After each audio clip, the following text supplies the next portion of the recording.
காற்றுள்ள பொழுது தூற்றிக்கொள்ள வேண்டும் என்று சொல்லுவார்கள். அது உண்மைதான். I am Jayamurugan, director of academics at Vision Defence Institute. NDA NA examination training வந்து 2018 ஸ்டார்ட் பண்ணி இன்ன வரைக்கும் நாங்கள் வந்து சக்ஸஸ்ஃபுல்லாக ரன் பண்ணிட்டு இருக்கோம். All India 17th rank, 27th rank, 42nd rank, இந்த மாதிரி நிறைய ஆல் இந்தியா ரேங்க்ஸ் வாங்க வச்சிருக்கோம்.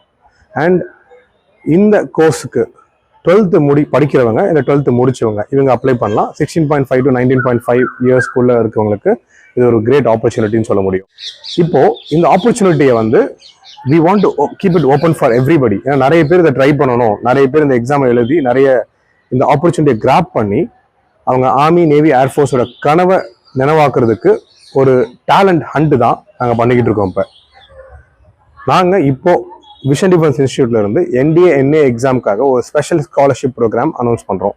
அந்த ஸ்காலர்ஷிப் ப்ரோக்ராம் 11th முடிச்சவங்களுக்கும் 12th முடிச்சவங்களுக்கும் அப்ளிகபிளாக இருக்கும். மேத்தமெட்டிக்ஸில் 90% வச்சுருக்கீங்கன்னா டேரெக்டாக 15% ஸ்காலர்ஷிப் அவைல் பண்ணலாம். நம்பர் 2, ஸோ அந்த ஸ்கீம் பார்த்தீங்கன்னா ஃபிசிக்ஸ், கெமிஸ்ட்ரி அண்ட் மேத்தமெட்டிக்ஸ் இது மூணுத்தையும் சேர்த்து நீங்கள் 85% அக்ரிகேட் வச்சுருந்தீங்கனாலும் நீங்கள் அதுக்கும் 15% ஸ்காலர்ஷிப் கெயின் பண்ணலாம். இல்லை சார், நான் வந்து ஃபிசிக்ஸ், கெமிஸ்ட்ரி, மேத்தமெட்டிக்ஸில் இந்த மாதிரி நான் ஸ்கோர் பண்ணலை, அப்போ நான் என்ன சார் பண்ணுறது? எனக்கு ஒரு ஆப்பர்ச்சுனிட்டி கிடைக்கணும் இல்லையா? எஸ், அந்த டேலண்ட்டையும் நாங்கள் மதிக்கிறோம்.